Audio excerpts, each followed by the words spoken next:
Proyecto final para la materia de matemáticas discretas por el equipo 3, integrado por Hernández Rojas Hugo Jesús, Ordóñez Pérez Arisbet y Valdés Cambero Estefanía Abigail. Para comenzar, vamos a hablar de relaciones de equivalencia. Las relaciones de equivalencia son un concepto matemático sobre un conjunto cualquiera, que nos permite establecer una relación entre los elementos del conjunto que comparten cierta característica o propiedad. Esto nos va a permitir agrupar dichos elementos en clases de equivalencia, que se pueden ver como paquetes de elementos similares. Si tenemos que un conjunto dado no vacío y R una relación binaria definida sobre este conjunto, diremos que R es una relación de equivalencia si cumple que R es reflexiva, es decir, que para todo X en A, en este caso K, X está relacionado con X.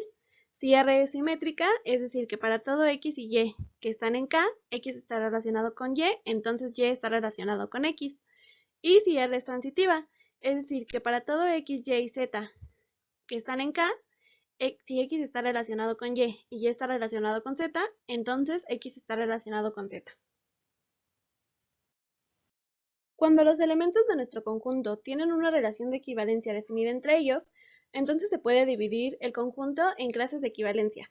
Estas clases se van a construir de modo que los elementos A y B pertenecen a la misma clase de equivalencia. En particular, la congruencia es un ejemplo de una relación de equivalencia. Como podemos observar en la imagen, los dos triángulos que están más a la izquierda son congruentes, mientras que los triángulos 3 y 4 no son congruentes con ningún otro triángulo de la imagen.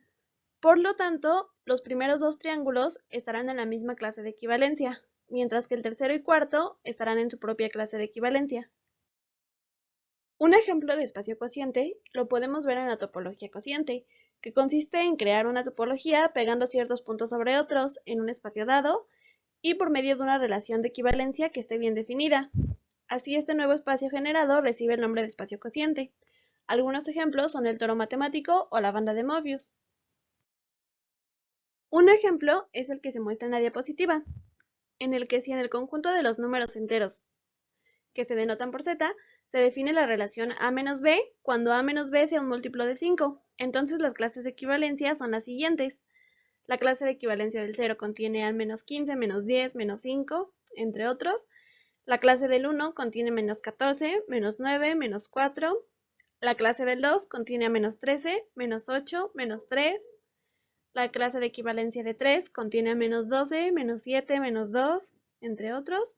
Y la clase de equivalencia del 4 contiene a menos 11, menos 6, menos 1. Por lo tanto, el conjunto cociente va a tener 5 elementos, que serán la clase de equivalencia del 0, la clase de equivalencia del 1, la del 2, la del 3 y la del 4. Como ya se mencionó, la congruencia es una relación de equivalencia específica. Congruencia es un término usado en la teoría de números para designar que dos números enteros a y b tienen el mismo resto al dividirlos por un número natural m diferente de 0 al que llamaremos módulo. Y se va a denotar como se muestra en pantalla. Se dirá que a es congruente con b módulo m. Las congruencias módulo n van a definir una relación de equivalencia en los enteros. Para la demostración debemos ver que cumplan con las tres propiedades, es decir, que sean reflexiva, simétrica y transitiva, como se muestra en la pantalla. La criptografía, que viene del griego kriptos, que significa secreto, y grafe, que significa grafo o escritura, es decir, literalmente escritura secreta, tradicionalmente se ha definido como el ámbito de la criptología que se ocupa de las técnicas de cifrado o codificado destinadas a alterar las representaciones lingüísticas de ciertos mensajes con el fin de hacerlos ininteligibles a receptores no autorizados. Estas técnicas se utilizan tanto en el arte como en la ciencia y en la tecnología. Así, el único objetivo de la criptografía era conseguir la confidencialidad de los mensajes, para lo cual se diseñaban sistemas de cifrado y códigos. Y la única criptografía existente era la llamada criptografía clásica, donde se ocultaba tanto el algoritmo como la clave criptográfica.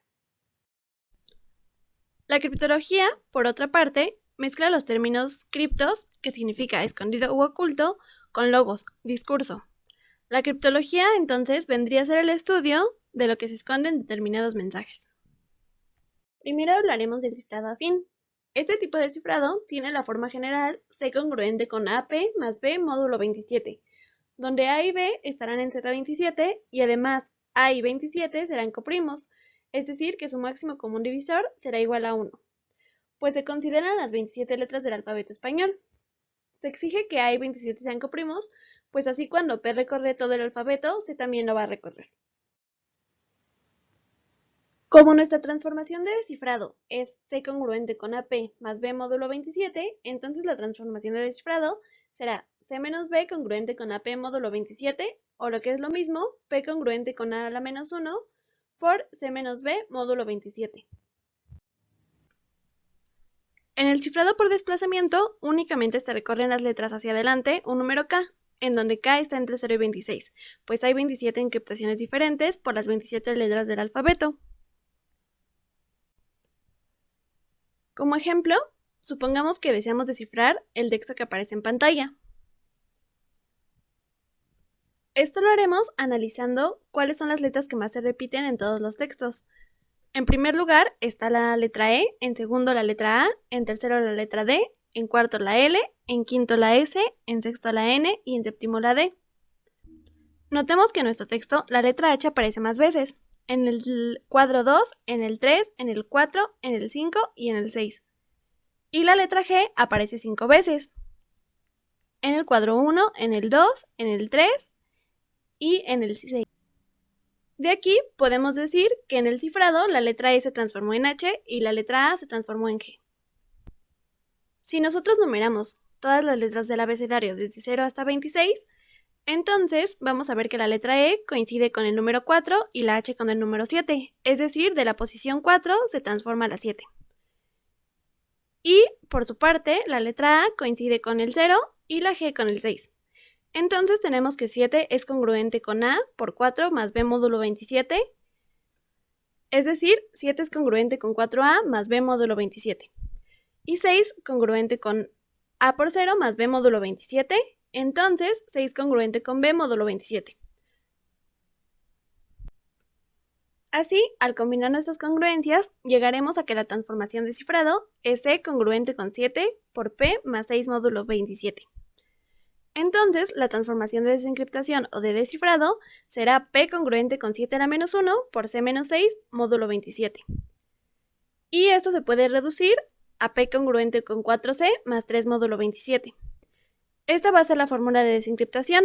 Recordemos que esto forma parte de la criptología, que se encarga del estudio del oculto, mientras que la criptografía se encarga del diseño e implementación de los sistemas secretos. Después de esto vamos a concluir que nuestro texto cifrado es una buena cabeza es mejor que 100 manos. Como conclusión, tenemos que las matemáticas discretas son un área de las matemáticas encargada del estudio de los conjuntos discretos, finitos o infinitos numerables. Son fundamentales para la ciencia de la computación, porque solo son computables las funciones de conjuntos numerables. Mientras que el análisis real está fundado en el conjunto de los números reales, los cuales no son numerables, la matemática discreta es la base de todo lo relacionado con los números naturales y o conjuntos numerables, lo que nos permite que las matemáticas discretas tengan varias aplicaciones en el mundo de la computación.